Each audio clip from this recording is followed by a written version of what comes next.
Olá a todos, seja bem-vindo a esse encontro que temos o prazer de compartilhar com vocês. Meu nome é Vanildo Oliveira, sou fundador da startup Boom e antes venho de uma grande experiência na área de relacionamento com o consumidor. E para esse webinar eu tenho aqui a companhia do Luiz Mar Júnior, especialista em finanças, tanto finanças corporativas quanto finanças pessoais, e o Marcos Tiraboshi, que ele atuou tanto na parte de call center quanto de empresa e hoje gerencia a operação de atendimento do Paraná Banco. Nós vamos ter aqui em torno de 30 minutos de uma exposição sobre os temas que nós achamos relevantes e depois vamos abrir para perguntas. Essa nossa exposição vai estar dividida em 3 partes. Primeiro, a gente vai ver um pouco sobre o que é esse saque estratégico que nós tanto defendemos. Depois vamos ter a visão financeira da estratégia, como finanças trabalha todo o planejamento estratégico. E depois do planejamento estratégico para saque, um caso prático que vai trazer o Marcos Tiraboshi. O que é saque estratégico? Quando nós defendemos uma posição mais estratégica das áreas de atendimento ao consumidor, nós estamos falando além de questões relacionadas a novos termos e novas abordagens, como, por exemplo, CX ou CS.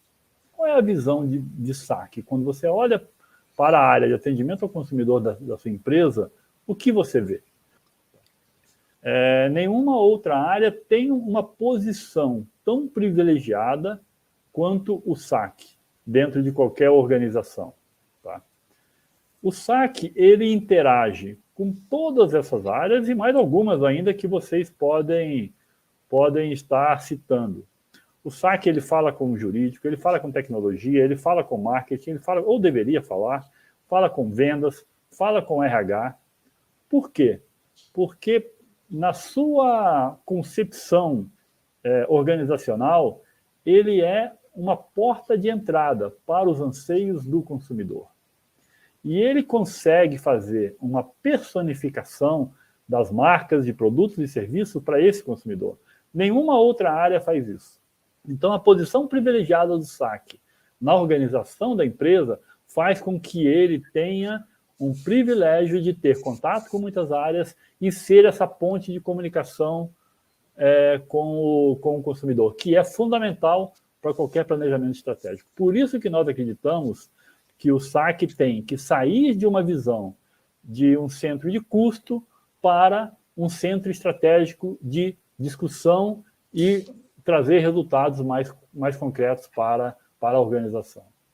E o que é esse saque estratégico? Quando a gente olha para ele, do que a gente está falando? Aqui eu resumi em 4 pontos, mas vai muito além disso.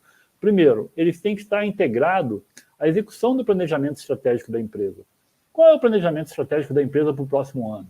O próximo ano vai ser um ano muito difícil. 2022 está aí entrando com uma recessão e ainda particularmente no nosso país, as eleições vão mexer profundamente com todo o cenário econômico e social. Então, vai ser um ano difícil. Então, você sabe qual é a estratégia da sua empresa para o ano que vem? Isso já foi definido? Como que você pode ajudar? Isso é uma visão estratégica do saque. O saque estratégico, ele é uma fonte indispensável de conhecimento. De novo, nenhuma outra área fala com tantos consumidores diretamente quanto o saque.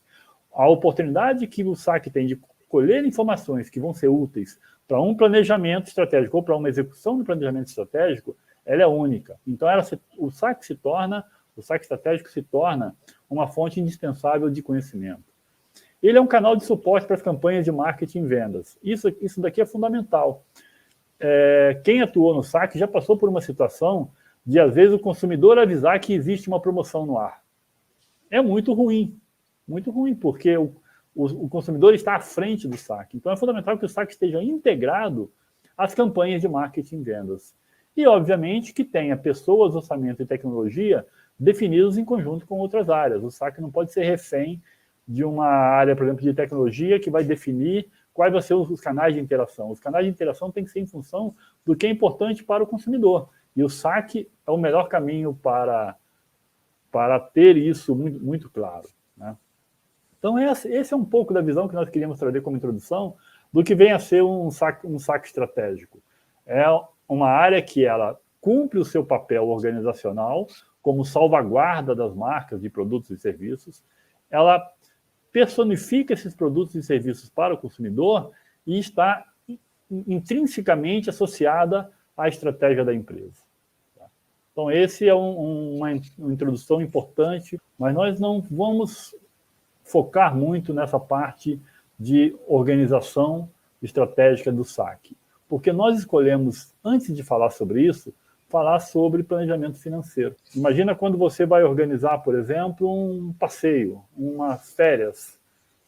Uma das primeiras coisas que você vai ter que fazer é ver quanto custa, quanto dinheiro você tem, quanto que você vai gastar, qual vai ser o período que você vai gastar, como você vai gastar. Isso é planejamento financeiro.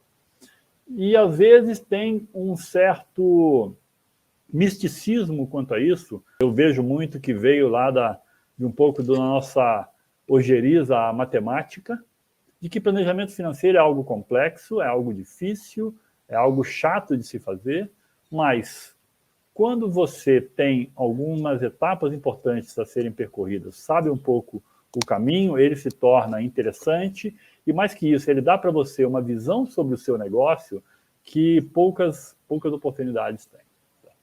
Agora eu vou passar a bola para o Luiz Mar, que ele vai falar um pouco sobre, pela visão da área financeira, como se dá a estratégia da empresa. Legal, Vanildo. Depois desse show aí dessa introdução, boa tarde, pessoal. É um imenso prazer estar aqui com vocês hoje, né, para a gente tratar desse tema de extrema importância, né, como o Vanildo bem já introduziu, que é a gente entender um pouco sobre o processo do planejamento financeiro e como o saque se relaciona com tudo que envolve esse processo, né? E a gente está no momento certo para fazer isso, né? Estamos passando da hora de pensar 2022, que está aí batendo as nossas portas, né? Bem, e por falar em planejamento financeiro, o primeiro passo é iniciar o processo de planejamento financeiro, né? É partir do início. Então, é a gente se conscientizar da necessidade e da importância que o planejamento financeiro tem para a sobrevivência do nosso negócio, né? Na internet está cheio de pesquisa aí, mostrando que metade das empresas fecham as portas nos primeiros 2 anos de vida, justamente pela falta de planejamento financeiro, né? Planejamento financeiro é você encontrar meios, né, de uma forma antecipada, de fazer o máximo com o mínimo para que você possa atingir os seus objetivos, né? E além desse medo, tem também, pessoal, uma questão de que boa parte das pessoas não tem um planejamento financeiro pessoal, né? Ou seja, elas não cuidam das suas finanças da forma que tem que ser. E elas acabam transportando isso para dentro das empresas, né? Bem, depois que a gente levantou essas questões, vem a hora de você fazer o planejamento financeiro. E nesse momento, você tem que aproveitar o quê? Primeiro, né? Pensar fora da caixa. Você tem que pensar no seu negócio o que você pode inovar, né? O que a gente pode fazer diferente no ano que vem, em termos de produto, em termos de serviço, né? E por que não de processo? E a gente pode utilizar de uma forma bem estratégica, né, as informações riquíssimas que vêm do saque, né, que a gente consegue tirar do próprio saque. E aí tem momentos de reflexão, né, com o seu time ou você mesmo, né, tipo, o que você pode fazer diferente daquilo que você já faz? Onde que você pode ousar um pouquinho mais, né? O que os nossos clientes estão nos dizendo? Pensar nesse tipo de coisa, com certeza vai te dar aí uma vantagem competitiva frente à sua concorrência, né? Ou seja, faz você avançar algumas casas, como a gente pode ver aí no próprio chart. E é isso, né? Ouvir corretamente o seu cliente pode te dar subsídio, né? E te ajudar também a alterar algo no seu produto, no seu processo, para que você possa, principalmente, aumentar a percepção de valor que o seu cliente tem de você. Depois disso, chega o momento de você fazer a projeção das suas receitas, né? Seu faturamento. Então, aqui você vai ter que orçar, planejar, né? Projetar toda a perspectiva que envolve receitas, né? Qual vai ser o seu volume de vendas? Você vai ter que aumentar preço, né, para compensar a inflação? Qual a política comercial que você vai adotar, né? Você vai colocar desconto, vai fazer promoção? E não se esqueça também, muito importante, de considerar, nesse momento, a sazonalidade, né? de vendas que o seu negócio tem. E você também vai precisar responder as perguntas, né? Quantos clientes vão vir através do crescimento de mercado, né? Do seu mercado? Quantos clientes vão vir através das promoções que você vai colocar, né? E qual a relação que eu vejo aqui de receita com o saque? Não tem muita mágica, né? Se vai entrar dinheiro na sua empresa, esse dinheiro vai ter que vir de alguém, né? Vai vir dos seus clientes. Então, você ter um bom relacionamento com os clientes é fundamental. Então, nesse ponto, o saque é a ferramenta que te permite identificar quais são as necessidades dos seus clientes, né? Com clientes mais satisfeitos, você não vai precisar aplicar tantos recursos em campanhas de atração, né? Que Exato. muitas vezes são muito mais caras do que você simplesmente sentar, analisar e aproveitar o que o saque pode te oferecer, né? E o saque ele é a porta de contato da sua empresa com o seu cliente. Então, quando o saque chama atenção pela qualidade, pela transparência, pelo atendimento de excelência, aí o seu cliente vai ser fidelizado e você vai garantir boa parte das suas receitas para o próximo ano. Foi feita uma pesquisa que mostrou que 49% dos entrevistados deixaram claro que deixariam de consumir uma marca, mesmo uma marca que ele ama, né, depois de um atendimento ruim ou de uma experiência ruim de compra. Ou seja, não tem planilha Excel, não tem plano no papel que resistiria aí uma queda de 49% da receita, né? E aí, agora, olhando para o nosso Brasil, né, como o Vanil também já adiantou, olhando para 2022, a gente já pode sentir que vai ser um ano ainda mais desafiador, né? Um cenário econômico que não está favorável, inflação alta, crescimento baixo, turbulência política por conta das eleições. Então, mais do que nunca, ao você projetar as suas receitas, então é necessário que você saiba que continuar fazendo as coisas da forma como você sempre fez não vai ser recomendado, né? Até porque vai ser uma briga muito grande, uma concorrência muito forte pelos clientes que ainda restarem. Depois das receitas, é hora de você projetar os seus custos, né? Os seus custos e as suas despesas. E aqui, importante, você tem que ter o envolvimento de todas as áreas, né? Todo mundo pensando em formas e meios de reduzir custos e despesas para o próximo período.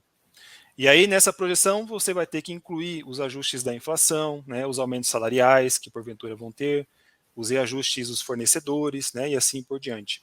Agora, muito cuidado, tá? Nem todo custo é ruim, né? Quanto mais custos que podem trazer mais resultado financeiro, melhor. Então, o que eu quero dizer com isso é parar de fazer economia burra, né? Então, para de cortar aquilo que pode gerar retorno, que pode gerar receita. Um exemplo disso são os próprios custos de ressarcimento ou devolução de produtos, né? Então, às vezes, a empresa quer economizar nesse processo, mas a economia faz com que esse ressarcimento não seja bem gerenciado, né? E aí pode gerar o quê? Clientes insatisfeitos, e aí nós já sabemos o que acontece, né? O custo de atrair um consumidor novo é 5 vezes maior do que o custo de manter um consumidor fiel. E qual o papel estratégico do saque que eu vejo aqui nessa parte, né? Alguns estudos também já mostraram que, olha, um incremento de apenas 5%, né, na lealdade de um cliente pode representar um aumento do lucro de 25% a 100%. E fora isso, né, a gente não precisa reforçar aqui que clientes fiéis vão te ajudar a superar momentos de crise, dificuldade, né? Então, é isso, para de economizar nas coisas que não dão valor, economize, né, ou melhor, para de economizar nas coisas que dão valor, né? Porque, principalmente naquelas coisas que, né, te ajudam na interação com o cliente. Então, resumindo aqui sobre custo e despesa, você tem que colocar todo o teu pessoal envolvido para reduzir custos, né, reduzir as despesas, colocar meta de redução, mas você pode sim incrementar custos e despesas que podem ser estratégicos, né, justamente para trazer mais receita e justamente aqueles que vão fazer você ter interação maior com o seu cliente. Também não podemos esquecer das pessoas na hora de você fazer o teu planejamento, né? E aí eu te pergunto, né? O que você tem feito para desenvolver o seu pessoal, para você mesmo se desenvolver, né? O seu saque vai ser interno, vai ser terceirizado, né? O que você pode fazer para desenvolver esse pessoal que está na linha de frente, né? No ponto de encontro da sua empresa com os seus clientes. Fica aí as perguntas para reflexão. E depois de feito tudo isso, aí por fim, chegou aquela hora de você botar para fazer, né? Até porque planejamento sem ação não é nada e vice-versa, né? Ou seja, não adianta nada você ter um plano lindo e maravilhoso no Excel, mas você não colocar em prática, né? E em 2022, você precisa botar para fazer aí, sem sombra de dúvida.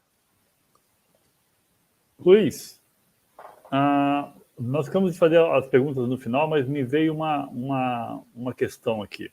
eu, como gestor de uma área isolada como o SAC, o que minimamente eu tenho que organizar de contas para eu ter uma visão de como está a saúde financeira da minha área especificamente?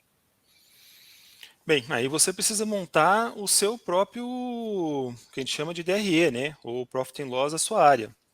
Identificar o que está trazendo receita, o quanto você está trazendo de receita, né? Analisar também o que você tem de custo e despesa envolvida. Uhum. E aí você consegue chegar numa margem, chegar numa lucratividade que a sua área traz, que pode te dar um embasamento de, quem sabe, né, colocar isso para frente, né, colocar isso para cima. Falar, olha, minha área está trazendo uma rentabilidade de X, e trazendo essa rentabilidade de X, eu acho que o investimento adicional aqui seria factível, né, para a gente incrementar, inclusive, a lucratividade da empresa como um todo. Eu acho que esse seria o grande caminho, né? E esse ponto é bem interessante, porque toda vez que você quer convencer alguém, né, de um investimento ou de algo nesse sentido, você precisa montar o seu business case, você tem que ter os números, né? Porque os números não mentem.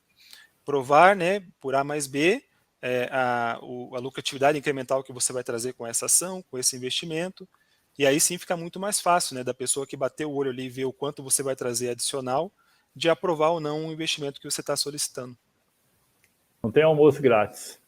Obrigado, Luiz. Excelente a sua exposição.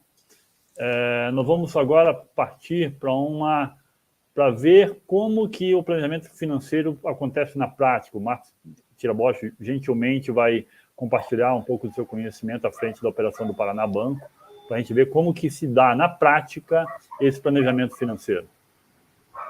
Vamos lá. Obrigado, Vanildo. Obrigado, Luiz. Olá, pessoal. Tudo bem com vocês? Bom, acho que a grande questão que fica aqui nesse momento é como aplicar todos esses conceitos na prática, realmente na operação. Meu propósito aqui será fazer algumas provocações, algumas reflexões com quem tem a experiência, quem está no dia a dia do atendimento e quais são os caminhos que precisam ser trilhados para que esse atendimento seja realmente visto como um diferencial para a empresa. Historicamente, o SAC sempre foi visto como uma área isolada das demais áreas da empresa. Quando falamos de SAC, logo vem na nossa cabeça situações ruins, experiências negativas, sentimentos de inoperância, ineficiência, má vontade e burocracia. Mas de onde vem esse sentimento? Esse sentimento, grande parte, vem de um mau planejamento, um mau dimensionamento do SAC. É o SAC não ter realmente as ferramentas, a estrutura e a capacidade para absorver esse cliente. E é verdade, né, pessoal? Quem aqui nunca teve uma experiência ruim com algum atendimento de uma empresa e, como o Luiz disse, até de uma marca que nós somos apaixonados. Então, este movimento de trazer o SAC realmente como um diferencial competitivo veio de organizações que entenderam que sim, o SAC ele pode ser usado como um canal de aproximação, um canal de fidelização e um canal realmente de diferencial competitivo frente a um mercado cada vez mais acirrado, com novos produtos, novas empresas, etc. Né? Para essas empresas, o SAC é uma extensão da organização. Ele é uma fonte rica de insumos, ele tem muitas informações e ricas informações sobre produtos, sobre o mercado e, principalmente, sobre o comportamento dos consumidores. E aí, para que o SAC possa assumir realmente esse papel e ter essa importância, é preciso que ele tenha realmente essa assertividade no seu planejamento financeiro para que o consumidor e o cliente, cada vez que entra em contato com o SAC, tenha uma experiência bastante positiva. Existem vários critérios, várias situações, e eu trago aqui de uma forma muito resumida 3 grandes pilares que embasam aí um bom planejamento financeiro para o SAC. Tá? O primeiro deles é o controle e a gestão dos custos, depois a gente vai falar um pouco de produtividade e eficiência e visão de futuro. Quando a gente fala de controle e gestão de custos, a gente sempre precisa entender quais são os custos que existem na nossa operação. Geralmente as pessoas, os gestores da área de atendimento, entendem o custo apenas como o custo de infraestrutura e o custo das pessoas. Mas existem muitos outros custos que estão envolvidos. E quanto mais preciso for o levantamento do meu custo, mais assertivo eu consigo ser no meu planejamento. A gente brinca muito que a gente não precisa ser o gênio que vai acertar a 4ª casa decimal do custo. Mas existem, sim, todos esses exemplos que eu trago, como pessoas diretas e indiretas, treinamento, infraestrutura, telefonia, questão de acesso, sistemas, máquinas e equipamentos, a parte de reembolso e ressarcimento, troca, devolução. Então, existem todos estes exemplos que têm que fazer parte da composição do custo da minha área para que eu possa, em primeiro lugar, saber de uma forma muito clara qual é o custo para eu atender cada ligação, cada cliente. E aqui pode ser o custo de uma ligação telefônica, pode ser o custo de um e-mail, pode ser o custo de um chat ou uma interação em rede social. Mas eu preciso ter a noção de quanto custa atender esse cliente. Depois, um outro fator super importante é o custo da posição de atendimento. Quanto custa para eu ter esta posição funcionando? E aí também englobando todos esses custos. Fatores também externos da operação, como, por exemplo, existe algum item que é suscetível a alguma taxa de câmbio? Eu tenho algum contrato, eu tenho algum sistema que eu estou taxado em dólar e eu preciso prever essas oscilações ao longo do ano? Existe prazos para renovação dos contratos? Quais são os contratos? E aqui, como o Luiz bem disse, sendo terceirizado o próprio, existem uma série de contratos envolvidos na área de atendimento. E depois, tão importante quanto esses outros, o orçamento do SAC está conectado com o restante da empresa? E aí o Luiz foi muito feliz no momento que ele disse, se eu vou crescer 10% ano que vem, eu preciso planejar o meu crescimento também na área de atendimento, porque o SAC é o reflexo dos meus produtos, dos meus serviços, e eu falo um pouquinho nos próximos slides sobre isso. Então, aqui o resumo é importante a gente conhecer cada detalhe, cada custo, cada situação, para que eu possa prever o futuro de uma maneira bastante assertiva.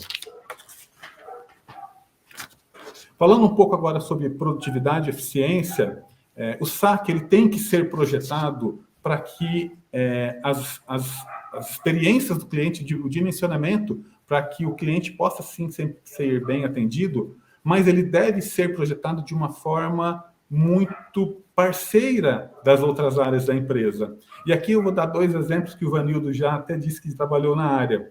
Vou falar um pouquinho da área produtiva e da área de vendas, né? Para a gente saber quanto que uma empresa consegue produzir e vender, é necessário saber a capacidade instalada e a entrega que eu consigo em cada máquina, em cada equipamento e em cada pessoa.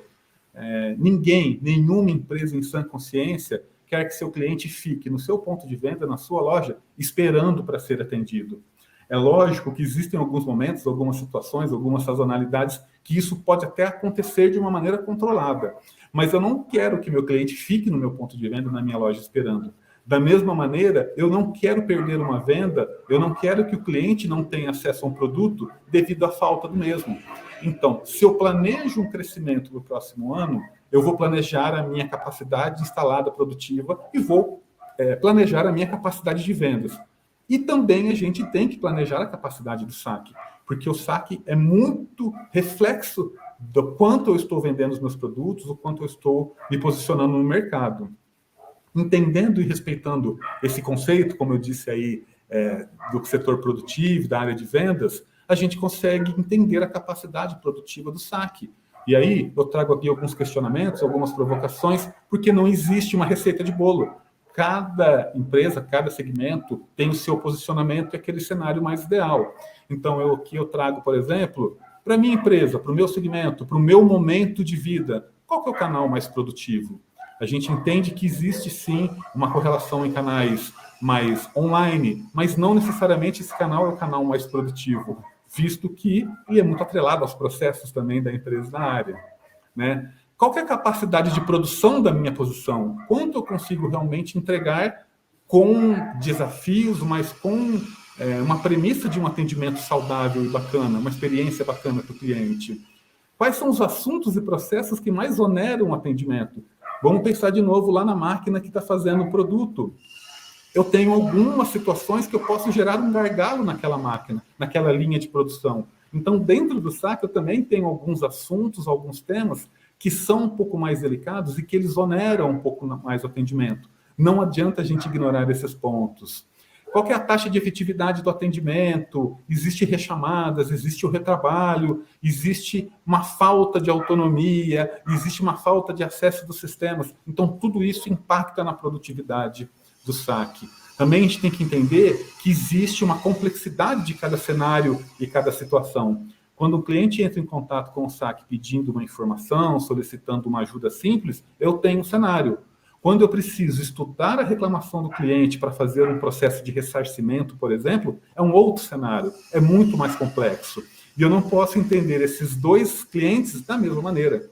Eu tenho que dar o tempo para que cada atendimento seja feito de uma maneira muito clara e muito tranquila para o cliente, tá? E aí também temos outras situações que se fala muito hoje, em chatbot, em autoatendimento, em o cliente se autosservir, que tudo é muito bacana, mas eu reforço ainda que todas as decisões têm que ser analisadas sob a ótica da empresa, sobre o segmento e principalmente o tipo de interação que eu quero com o meu cliente. Por isso que o Vanildo disse no começo do nosso bate-papo, que sim, algumas decisões, elas devem ser envolvidas pelo saque. O saque tem aí um conhecimento e tem uma profundidade para trazer alguns insumos para ajudar a tomada de decisão.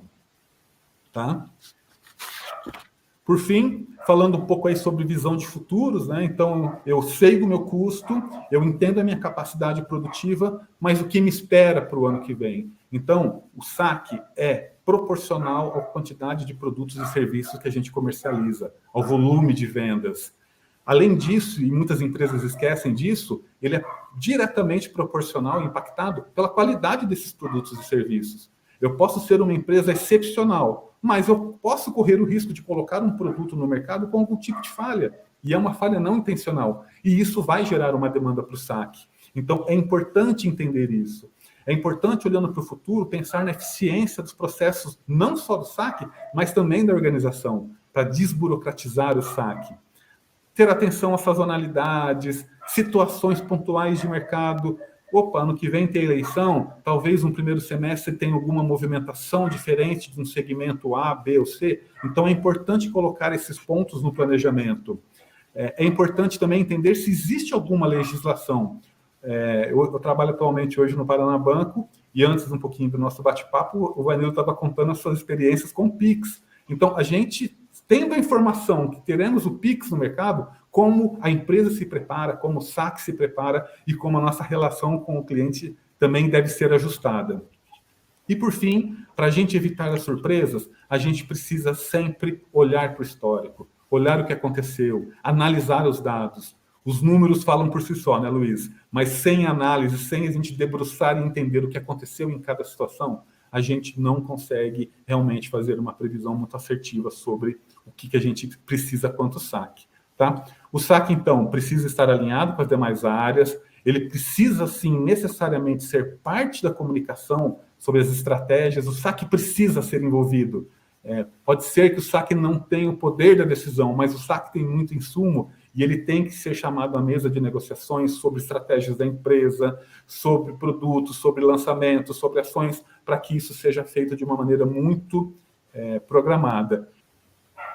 O resumo de tudo isso conheça os custos, a capacidade do seu saque, tenha acesso aos planos de marketing, de produção, estude o passado, debruce o passado. O passado traz bastante informações para a gente, mas também de olho do futuro.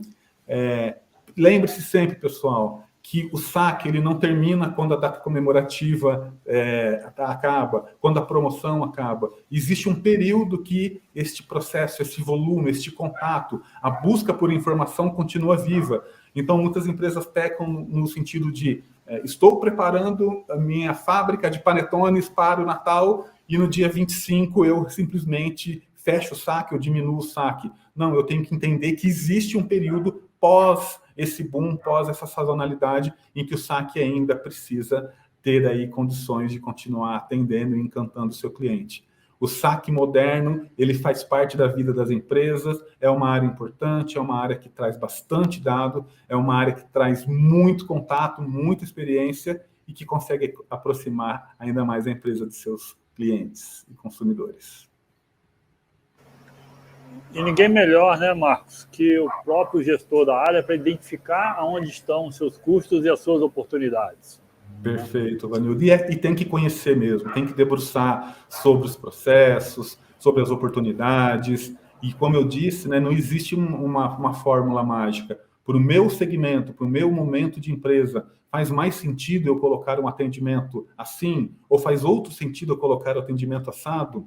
Existem alguns segmentos que são baseados por legislações. Existe sim a lei do saque, mas existem alguns segmentos que têm algumas legislações específicas. Então, tudo precisa ser muito bem embasado para que realmente, independente do canal que o cliente procure o atendimento, eu tenha condições de prestar aí a melhor jornada e a melhor experiência para esse cliente. Abrindo um pouco para perguntas aqui, eu tenho uma primeira pergunta para o Luiz. Uma questão que sempre fica é quando nós temos um projeto de inovação ou algum outro projeto que nós queremos colocar, como vender esse projeto para a área financeira? Porque às vezes nós temos, todo o desafio de organizar aquele projeto, eu quero implementar um novo canal, quero implementar um monitoramento de mídias sociais para as marcas que hoje não têm. Qual é a melhor abordagem para a área financeira, fora a questão de se traz economia ou não, porque isso é básico, mas o que mais uma pessoa que quer ter uma boa perspectiva da área financeira tem que fazer? Qual é o caminho das pedras, aí, Luiz, para essa aprovação? Você tocou num ponto bem legal. Primeiro, se traz redução de despesa e de custo, beleza, né? Esse seria o básico. Mas eu acho que tudo a gente tem que olhar do ponto incremental. Então, se você tem uma posição da empresa não fazendo nada que te traz X de margem ou de lucratividade, por exemplo, e você comparar com um projeto, com um produto ou qualquer outra coisa que vai te trazer aquele X de margem mais alguma coisa, ou seja, vai incrementar a lucratividade ou a rentabilidade do seu negócio, eu acho que aí já é 80% do caminho andado. Né? Então é você sempre pensar da forma incremental. O que eu vou trazer adicional, né? A gente pode exemplificar isso através de um produto, né? Se você tem uma empresa que tem vários produtos lá e a média de margem, né, da empresa é de 30%, digamos, você tem que vir com um projeto de um novo produto que vai te trazer no mínimo mais do que 30%, né? Para que você possa ter um lucro incremental, né? Desse projeto. Então, acho que é por aí. Você tem que realmente ter colocar no papel, ter, como eu já falei, nesse business case, provando por A mais B o que você vai trazer de adicional, e aí vai ficar mais fácil você aprovar qualquer coisa. E também o principal é que, assim, finanças e estratégia tem que ser muito ligado. Né? Até a gente brinca que a parte financeira tem que vir depois da estratégia bem fundamentada.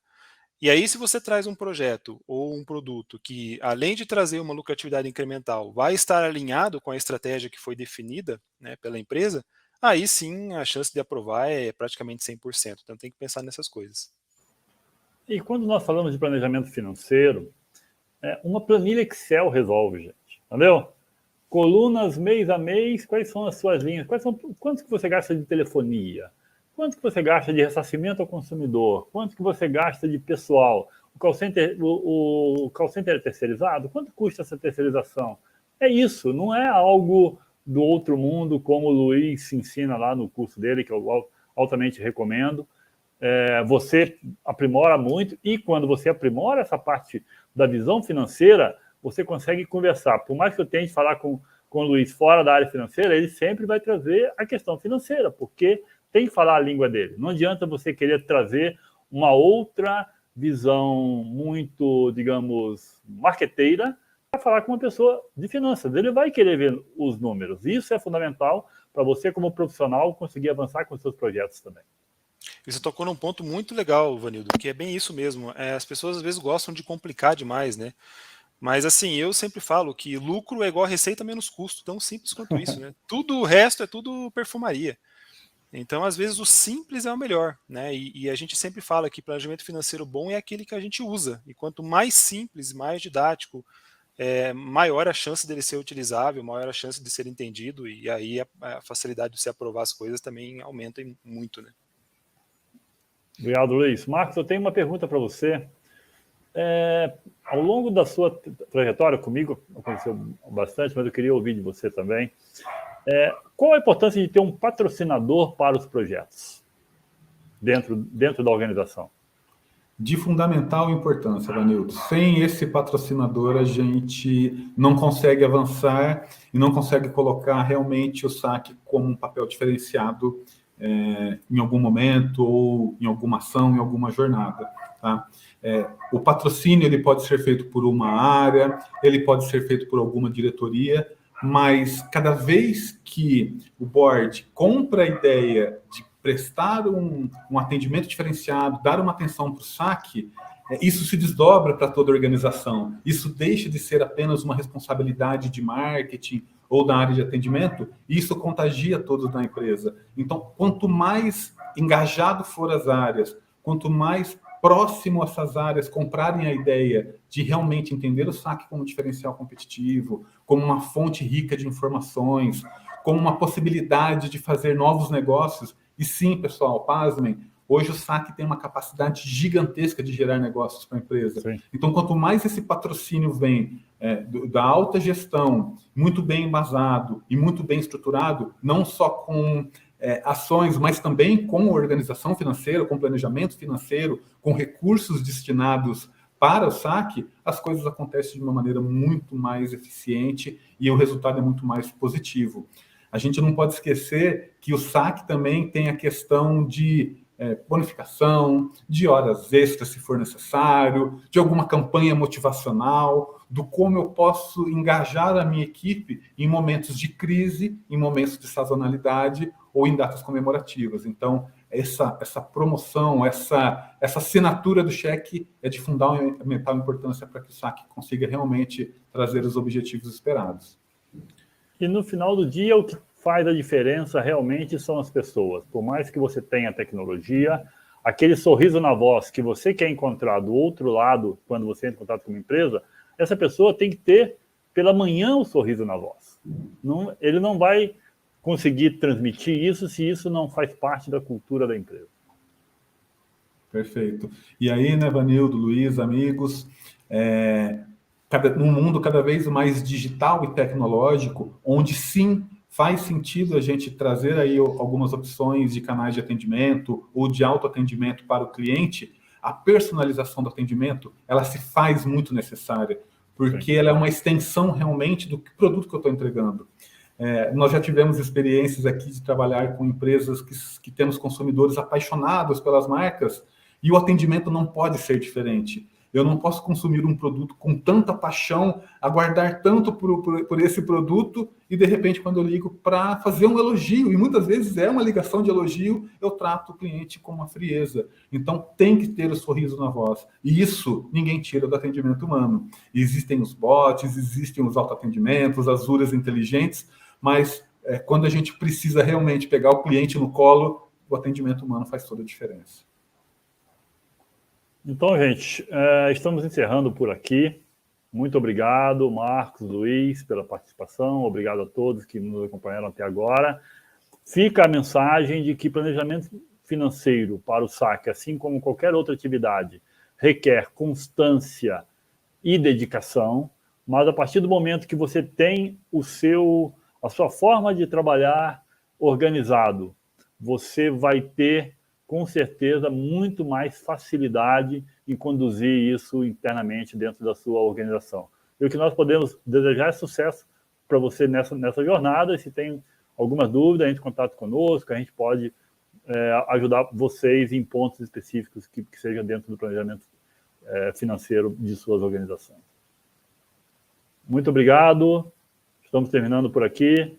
Marcos, Luiz, novamente, obrigado a todos. Obrigado, pessoal. Obrigado, pessoal. Obrigado, Vanildo, pela oportunidade. Obrigado, Marcos. Agradecer a todo mundo aí pelo tempo que gastaram aqui conosco. Show de bola, pessoal. Precisando, estão à disposição.